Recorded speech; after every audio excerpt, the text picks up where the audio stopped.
Nerd and Son.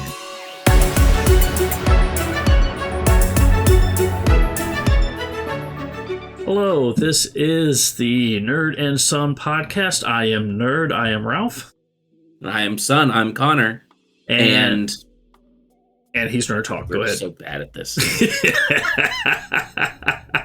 We are the best at this. I mean, we practice this each and every time. So, oh, wow. It's okay. We're not paid for this yet, so we're still amateurs. Oh, we have to get paid to be professionals? That's the definition of a professional. Oh, okay. Great. I don't know. So this is actually costing money. So what's below like amateur? I'll get back to you on that one. Okay, that'll work. Okay. But we are talking Dungeons and Dragons and kind of everything associated with that. We are still in our Underdark series where we are talking about the creatures and encountering them in the Underdark. This should be feels like we got lost in here. There was a lot of creatures, lots of things we added, and I think we are on our third episode just discussing the creatures, but this probably will be the final one, I will say.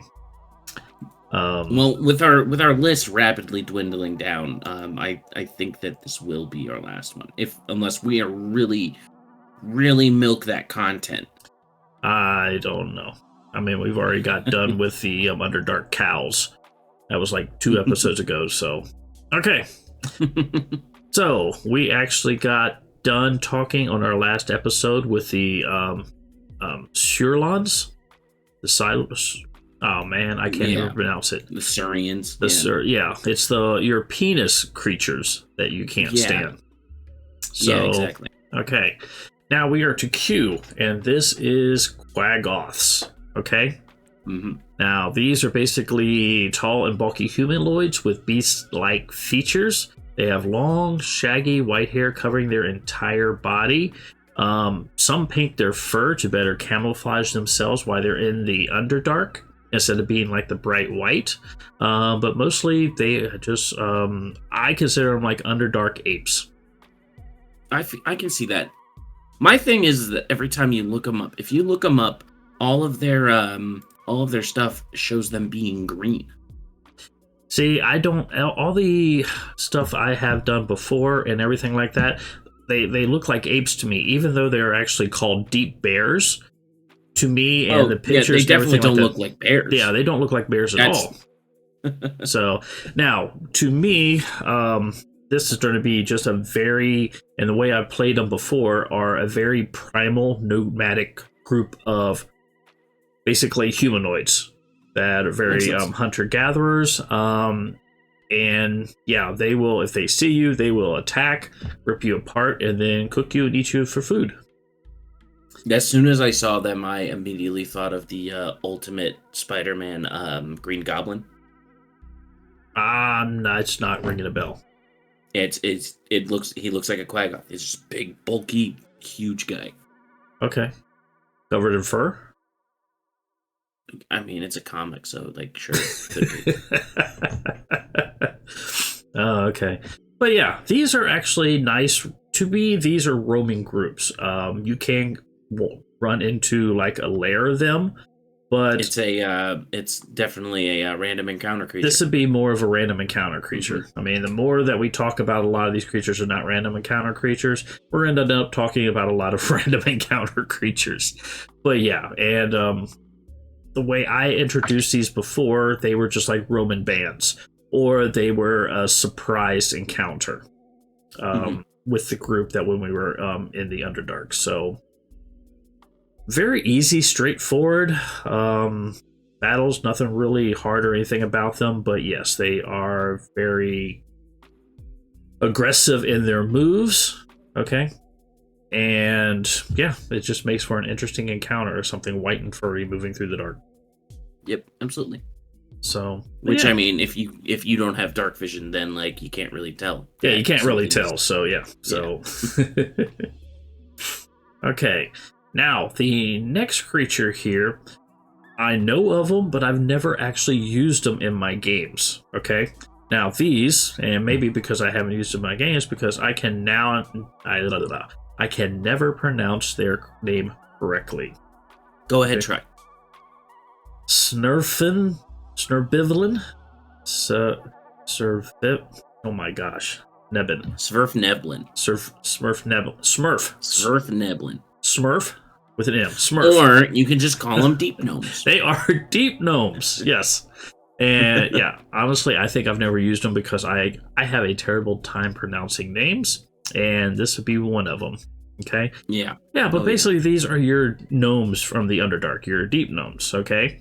They live in very secretive societies and strongholds. I mean, you can actually travel through almost like a middle of one of their villages or small little towns, and you wouldn't know it. They're very hidden, everything else secretive like that. And hidden. Pretty much that. Now, these deep gnomes are very wiry and lean, and they stand roughly between 3 and 3.5 feet in height, not weighing much because they're just very kind of knobby, gnarly, and everything like that. Yeah. Only weighing between 40 and 45 pounds. Okay? Oh, tiny little things. Tiny little things. Okay? But yeah, now mostly because they are very secretive and hidden, the most time you're really going to run into them, the way I feel, is going to be as a subservient race to one of the other psionic creatures down here. I mean, everything is, and anything with a brain is going to be, yeah, you know. Mm-hmm. I mean, honestly, I'm kind of it's one of those things like we've talked about this before, where if you're going to use it in your game, then you know if it's something that speaks to you, it speaks to you, and if it doesn't, you're already turned off by it. And like I'm already turned off by gnomes, and I don't use them in my game. Right. And so if I'm ever in the Underdark, I'm not really going to use the deep gnomes. Yeah. I don't know. I have never been a fan of gnomes also, just because they are linked in so many different fantasies with mechanical things. Yeah. And when I'm in a fantasy world, I like that to be very, very limited. I get what you're saying, and that makes sense. My thing with gnomes is that they're usually very goofy, you know. They have goofy names, they have, they're very comical. Just the inclusion of them is pretty comical. Normally. I can see that, and I think that's part of the problem that I have with them. Is because of that. Because they're hard to actually take seriously in any kind of that. I mean, I've had trying to remember which player it was, but he played a gnome for a little while, tried to play it seriously, but when I'm thinking it as a DM, I mean, I never said this out loud, but when I'm thinking of as a DM, it just did not go with the group at all. Oh, yeah. So I don't know. I mean, he did fine and everything like that, but I think it's just a personal thing with me. So yeah, I get it. And like my thing is that my like philosophy on the table is that when we're in the game, right? We can sit here, we can joke about what's going on, we can joke about, we can sit here and like amongst ourselves as players, we can sit here and joke about what's going on and just like, make dick jokes and everything. But the characters, they're not going to do that. Everything is serious. This is their life, It is, and even in the Dungeons and Dragons, in the original Red Box edition, and the supplements that came out for them, I was turned off just because they had the magical inventions, and all it was a book. I wish I had it handy. I would pull it out. But basically, it was just a book with all gnomish inventions, and they were like modern equipment with magical gnomish things that you can run around in the fantasy world with. I mean, they had one that had a boombox that played music and stuff like that. I'm like, I don't want this on my fantasy world. And that was actually a licensed product. And I'm like, okay, I don't know. But that's another thing, like we've discussed with our, like I remember doing it when we talked about like Western, like cowboy stuff and pirate stuff. If it's your vibe, if it's something that speaks to you, then that really is, that's what is going to call to you. And you're either all in or all out. And, that's just something that we agree on. And we're just kind of all out on it. But if it speaks to you, more power to you. That's great. I'm just trying to look real fast and see if I can find that book. I don't see it. Okay. I got all my books and files and stuff around me, but I don't know which file, if it's in that one or whatever. But yeah. Otherwise, I would open it up and show you. I might actually just take a picture and just add it in, just like I don't know. I mean, if anybody loves gnomes and is listening to this, please respond and tell us what you feel about the actual gnomes themselves, because I would like to hear. Give me a good, compelling reason why gnomes are good. Give me a reason to add it in my game. So, I mean, I don't want to say, because some people might love them. I don't know. Yeah. So, okay. Now we'll get off that and being. Yep. And so, listeners, if you can see the book that he's talking about, that means he found it. And if it's not there, then he didn't find it. Oh, I have it. It's just I just don't know what file it is, so I'll make a picture, especially that boombox one. I'm like, that's ingrained in my brain, and I don't think I've opened that book in 20 plus years easily, maybe longer. But okay, now let's get to the other creature, which I don't think exists. Which honestly, this one actually makes more sense than a lot of other ones. Absolutely. Okay.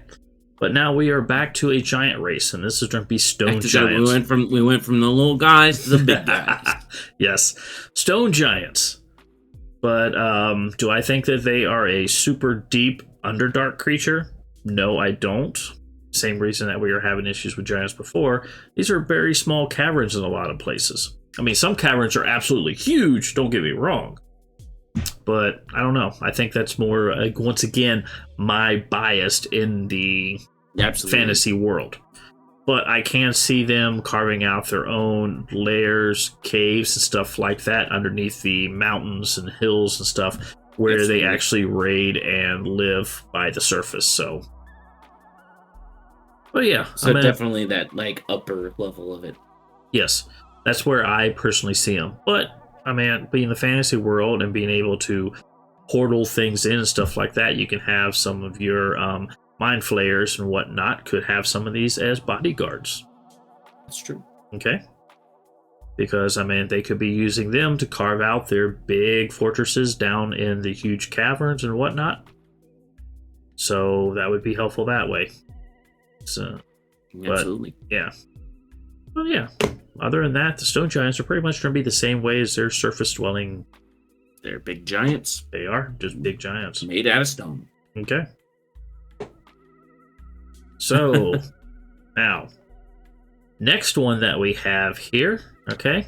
I really like these guys, okay? Especially on the upper level, and you get into some of the caverns with water and very wet and whatnot. Troglodytes.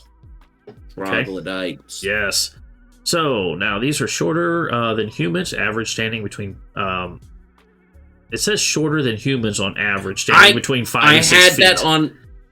I had that on as a note. I was about to say it.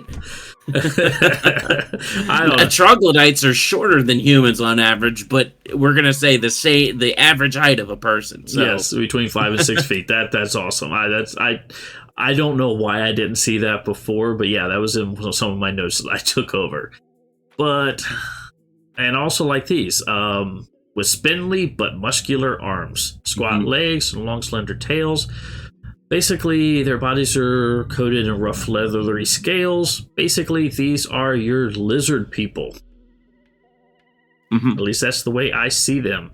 They got lizard-like heads. Some of them have different frills and spikes. Okay, they can actually breathe underwater. Claws and fangs on all of them. Claws on their hands and feet. Okay. Now, these are basically bloodthirsty savages. I mean, these will come up, they'll raid the surface, they'll go down underneath. I think they would be excellent, especially when you get into underground seas, that they will be on the edges of the seas and everything else on that. So, Yeah, but it's, you have here, it says, you say, like, perhaps no other race is as universally detested as the Troglodytes. And if you want your game, you want just a villain race that's just, you want no ifs, ands, ors, or buts, no questions. These are evil. They're, but also some of this wording here, and this is the super serious portion, but like some of this wording here, like universally, like no other races is universally detested. They're bloodthirsty savages, and these are adjectives that have been used against real life groups of people. Well, it has, because let's go here, and I'm going to go way before your time and stuff. Actually, I had a reboot. Let's go back to like the show. Do you remember or know anything about the show that was called V? No. Okay, it stood for visitors, and basically it was an alien race of lizard people that actually wore like fake skin to blend in with the humans, but they were actually taking people as food. Okay, there was a whole series and everything else about that in the 80s, and then I think they did a reboot in the early 2000s. Could be, okay. I'm not 100% sure on that. It was late 90s or early 2000s. But the reason that they used that, and throughout history and whatnot, lizards, snakes, anything with like the reptilian face has always been like the face of evil. So that's where you get the universally detested and everything else by, because they just seem to be alien without actually being alien. No, I get it. But what I'm saying here is that, like, you can absolutely run this as, these are evil. There's no question about that. But that also, it sounds like propaganda against a group of, people that has been used. And you could maybe have a game where you question that, you put a microscope and be like, why is this? What is going on here? Why are we saying these things, because if you take a look, and I pulled some of these notes and everything like this is going to be more of a 3rd, 4th edition notes where I'm pulling my stuff, because I mean that's where my a lot of my knowledge and everything else is on that. And from there and the previous editions, these were actually treated as just evil creatures. There wasn't anything like that. Now in the later, goblins, just like Now, with the later editions and like the OGL and the third-party companies coming in, they actually have troglodytes as like a player race to be included. So if you do something like that in a fantasy world, they're a lot more acceptable things. Big deal. I mean, if you take a look at, and it's just how everything is moving on into what you're saying, into being just more, not just considered just an evil race, but more as just another race that is out there and to try to be accepted and everything else. But yeah, when you go back, it's funny because when you go back to the original Dungeons and Dragons, you had an elf, you had a dwarf, you had humans. That was it. That was your 3 fantasy characters. And there wasn't anything else more. And it took forever through multiple editions and multiple decades of playing this game before you got different races and everything. Okay? I mean, it took 4th edition to get Dragonborn and playing dragon-like creatures. So... But you want to, you sit here, you say that like lizards and snakes and stuff are, the automatic evil. These are the races, lizard. But then, you have like a dragon person, and like dragons are generally considered evil. They're all, a lot of them are enemies. You know, you have your exceptions, but like, but a dragonborn is then, introduced as a hero. Like it's one of those things that's like, it's an interesting way, and it's an opportunity. If you want to, of course, this is not a like you have to dig into this and figure this out, and like it is your responsibility, because it's a fantasy. It's a fantasy world. If you want to go just kill monsters, there's nothing wrong with that. But it is an opportunity for some storytelling and some magnifying glass, looking at a magnifying glass into something, and it's an opportunity for storytelling, which would be an excellent, and you're absolutely correct, and it's an excellent idea for the storytelling. And just because dragons have always been like mythical fantasy, so they've never had like that evil connotation and stuff on that, except in our world where they don't exist. Yes, exactly. But the Troglodytes, I mean, that seems to have been a term even before the gaming system of calling people that, and just like if I'm not mistaken, troglodyte used to be like an insult. Yes, very much so. So let's look. You can look that up, but yeah, and why they've always been considered like a very hateful, evil race, and that's mostly to do with like the religion of the real world, where they're looking at like snakes and lizards and stuff like that as being like the source of evil. So, but yeah, that kind of changed things up with some good storytelling. Oh no! What? Just a quick Google search, and like I didn't look, but the real world, it was used by Greek explorers to talk about Ethiopian and Upper Egypt people who lived in caves like on the coast. And so it's basically, it's racist. It is a very racist origin. Oh wow. Okay, I knew it was bad, but I did not know it was that bad. That's pretty bad. Yeah, so the good thing is the world is changing. It's slow. You still have stupidity and people out there that don't know any better and don't care. But yeah. Well, hey, you know what?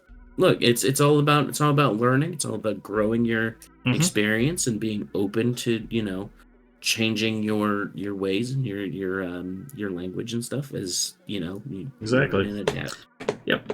So, but yes. The woke mob's coming for troglodytes. Oh, wow. Okay. But yeah, I don't know. These are interesting creatures. I've used these tons of time, but more like just little, like for like fodder. Yeah, absolutely. Quick little battles, little side things. If I were doing Underdark, I would totally use the fodder. I would totally use these guys. Oh, yeah.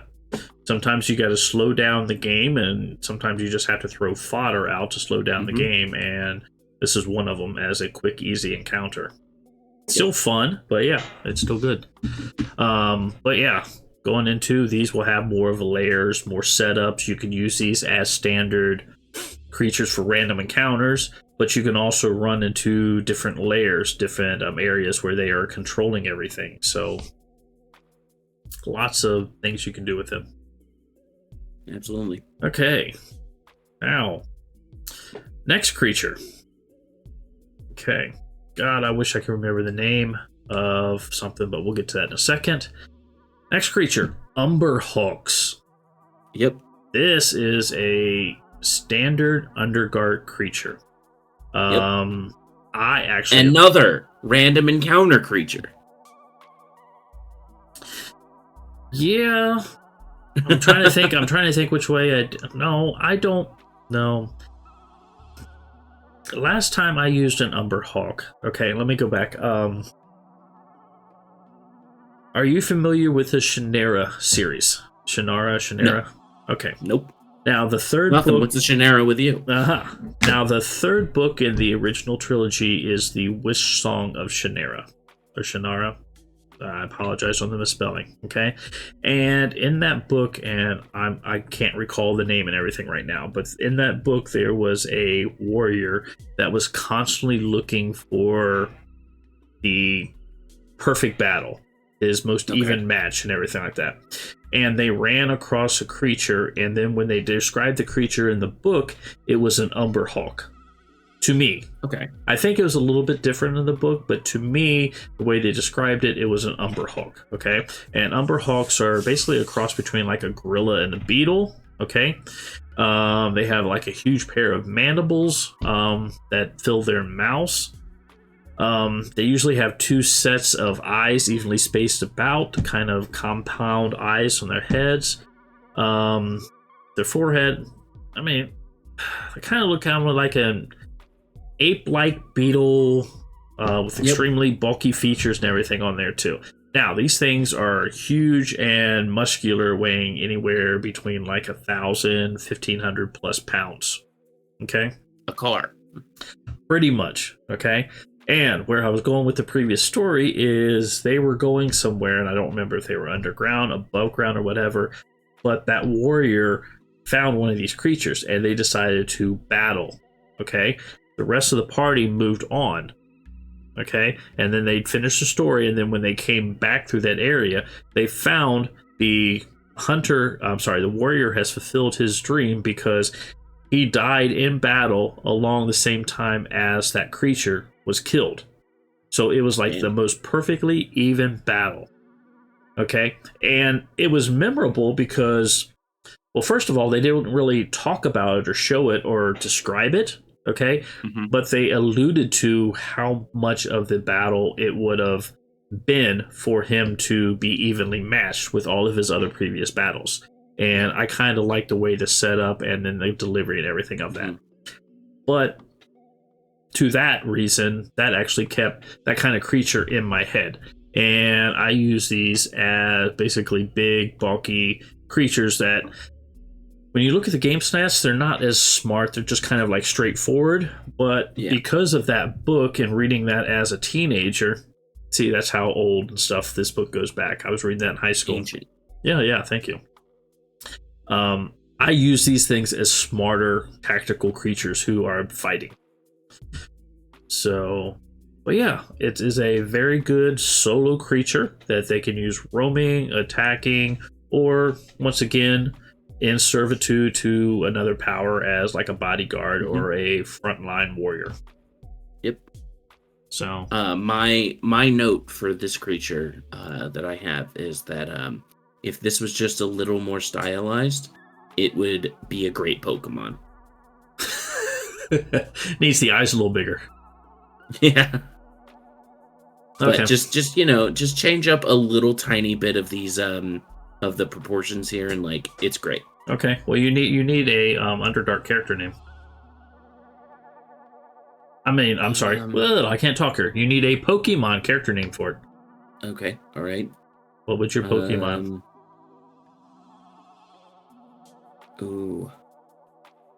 Umber Hulks. That could work. Umberlax. Umberlax. Okay. Umberlax. That would work. Mm-hmm. And it would actually evolve into a Hulking Lax. And then its final form would be a Terrorlax. That could, you know what? You've already got it. There you go. And I don't even play Pokemon. Yeah, look at you go. Is there only two? Is there only one change from when they evolve, or is there 3? Oh, some of them don't change at all. Some of them have your 3 stages of evolution. Some of them have extra ones where they do like and a 4th one. Okay. But only for like one battle. Like it's pretty crazy. Okay. So do you got anything else with this creature, or? No, I'm good. I mean, I think it's a good, you want just a tough, tough thing to send at your party. Mm-hmm. And I like a good. Yeah, I do that. And I mean, I think that the book that I read and that counter I described is one of the reasons I like interesting battles and interesting setups instead of just throwing, well, this is the creature, this is stat, it's just trying to swing and try to hit you. I want it to be interesting. I want the battle to be a little bit more dynamic. I get what and you're has saying. A challenge to the players. I get what you're saying, but like I said a couple episodes ago, it's the Mandalorian is a perfect like RPG setup. You have a thing, it's a side quest because you need to help this person, but to help this person you have to go get this, and along the way there's just random creatures that just show up, you know, and then like, and it's crazy, and like, you know, it's just random encounters that just make things more difficult and progress the story a little more. And like, you know, I don't want to say any, you know, unless if in case somebody is listening to this and hasn't seen, you know, season 3 of The Mandalorian, but there is a kind of something in a cave, you know, where they just randomly show up and start beating on the Mandalorian, and like, this kind of reminds me of it a little tiny bit. So, yeah, very, very good. I like them. Okay, so now the next creature on here, this will be our last creature. Okay, but this encompasses so much. This could literally just be an episode that we do on our own. It could be, and actually that's not a bad idea for something down the road. Okay? I'm putting it on the list. That works. Okay. These are the Undead. Okay? And yeah, because undead creatures need no water, food, or air to really survive. Okay? And most of them actually find the lower dark almost hospitable. Okay? Yeah. You got liches, are very common. Since they really they have no need to prey on the living, okay? So you don't have that. And some of the mightiest liches found some small realms or kingdoms down in the lower dark, okay? And you just need to grab some people every once in a while to keep your like phylactery full of souls. Yeah, because you don't have other mindless undead and everything like that could actually be done on that. But you take a look, if you do like servants and stuff like that of the lich, if you do like zombies, they're going to decay. But if you do like mummies, vampires, wraiths, or wraiths, depending on how you want to pronounce it. No, I don't think there's, depending on how you want to pronounce it, I think it's just wraiths. Okay, that's fine. Okay. But they don't need the substance of flesh or eating and everything like that. So you can actually have a lot of interesting encounters just completely undead down in the Underdark. So, and this is a good foil to, you know, mind flayers, because they're not going to get anything from these guys. These guys don't have, you know, your general brains and stuff. Right. So, but just these, just because they're just plain out mindless. But this reeks of so many different things that you can do, especially when you're trying to go down and get some kind of relic that this lich has been working on for centuries that is needed for some reason, or you have some kind of quest to go get this and have to make your way all the way down, and this lich has been studying it. And then when you're down into the lower dark or the areas, you're going to be in his realm there.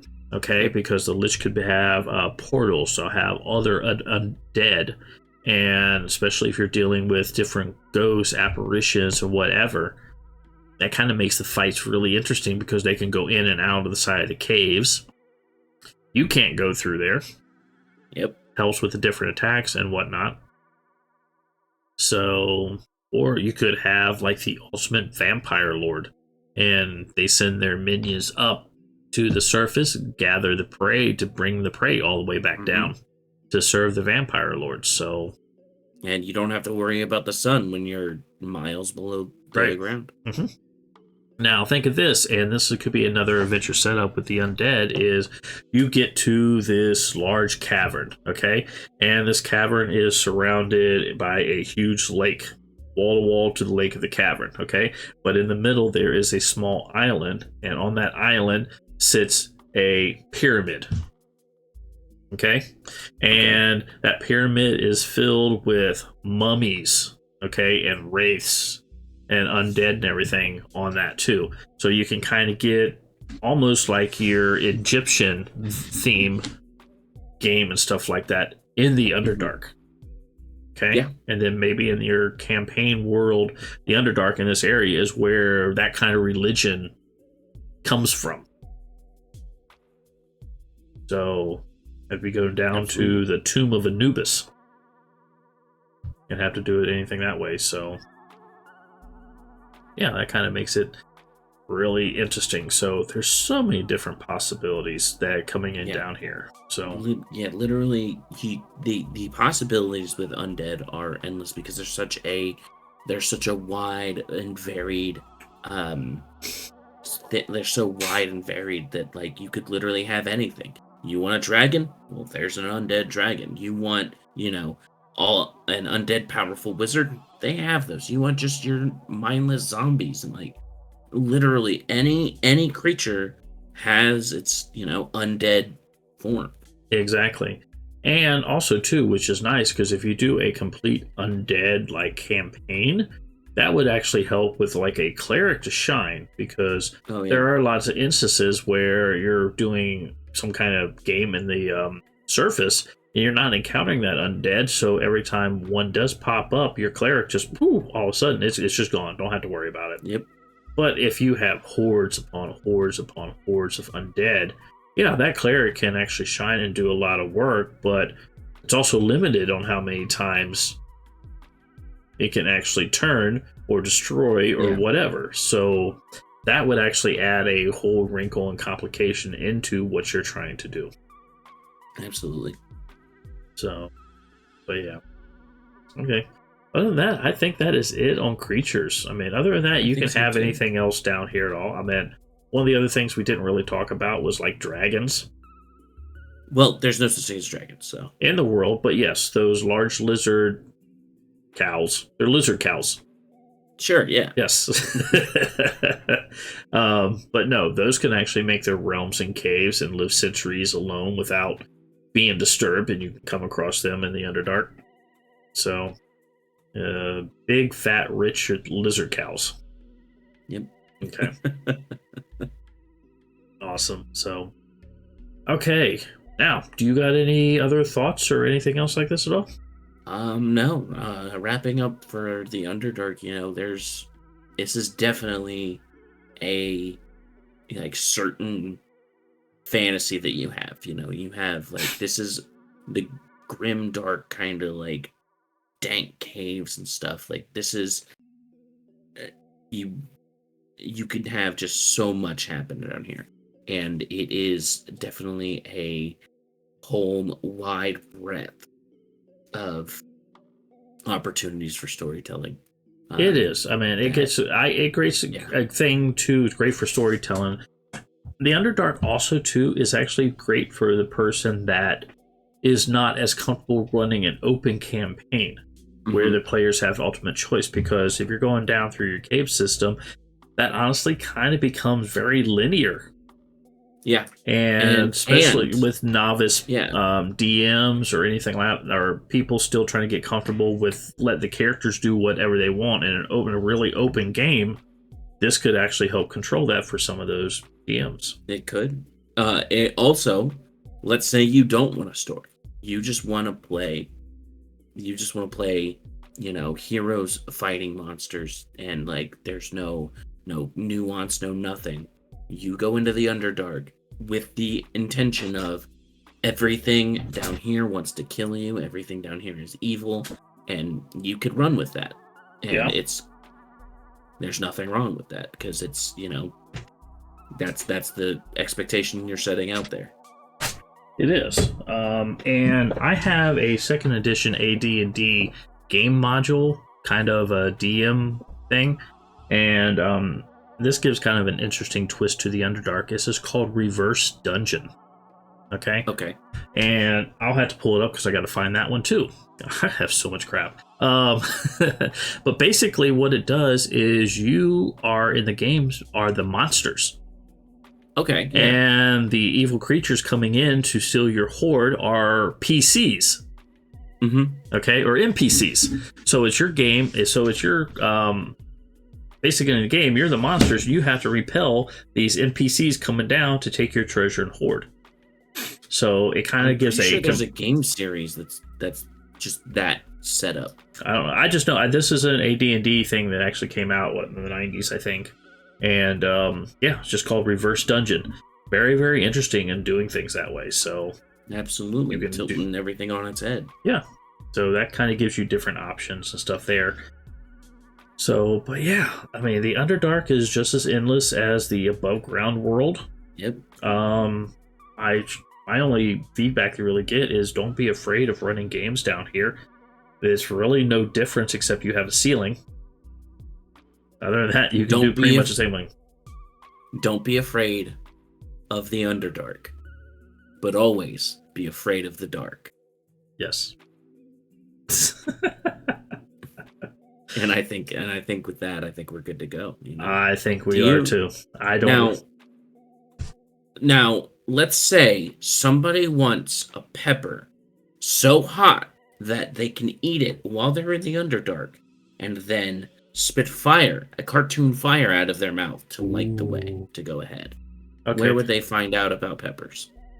See, this is your transitions, and that's a good transition towards the end of our thing, but I would think the best place to go to find a fiery hot pepper would be the YouTube channel 13 Peppers. And guess what? Oh. That is my channel! I actually have a channel. Wow. Amazing how we actually are transitioning into that. But yes, I have a second channel. Sponsored. But I have a second channel that I run. I've been doing that for a couple years. It is called 13 Peppers. I am now just starting on my 2024 videos, sending those out and recording them and putting them out. And yes, I eat hot, spicy peppers. I grow the hottest peppers that can be bought. We do sauces, taste testings, eating peppers raw, dying, puking, throwing up, sweating to death.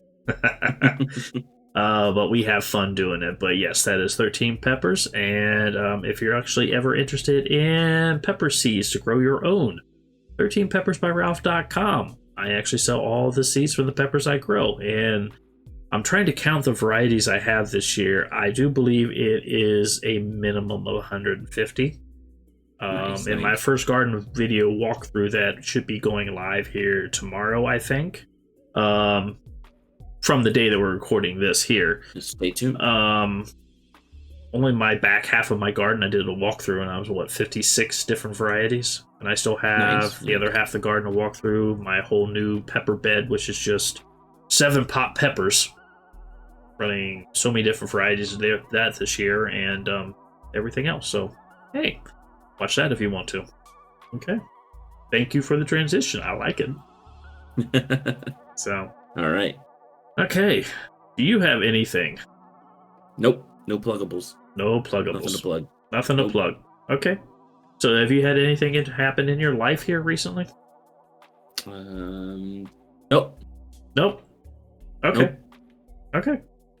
I hope she listens to this. Okay. She's literally right there. Okay. Well, she can punch you on screen if she wants to. That's true. Okay. But, all right, I guess that is going to be it. This is going to be a little bit of a shorter episode this time, but hey, no worries there. And I think next week we're talking about what?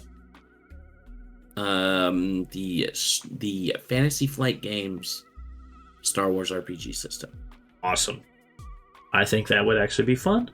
And we will also... A nice change of pace. Yes. And we will also follow up and continue along with our Adventure Corner on... I'm sorry, our Encounter Corner. I'll get that name right eventually. Probably the last time that we do. I know. Nope. Okay. It just isn't going to happen. Thanks. Appreciate it. Okay. But with that, that's going to be it. If you want to follow us, head to our link tree that we have down in the description that has all of our links so you can get to us, our emails and everything like that. We would love to hear any comments that you do have. But with that... And while you're down there, do the like, subscribe, bell, all that business. Follow, 5 stars, rating. Yeah. Depends on if you're listening to this on podcast or if you are watching this on YouTube as a video. Or if you're a Michelin star reviewer. Wow. Okay. This is... We appreciate you and you spending your evening in our fine dining facility. Fine dining establishment. Exactly. Okay. Bye. I am Ralph. I am Nerd. And I'm Connor. I'm Son. All right. You have yourself a wonderful day.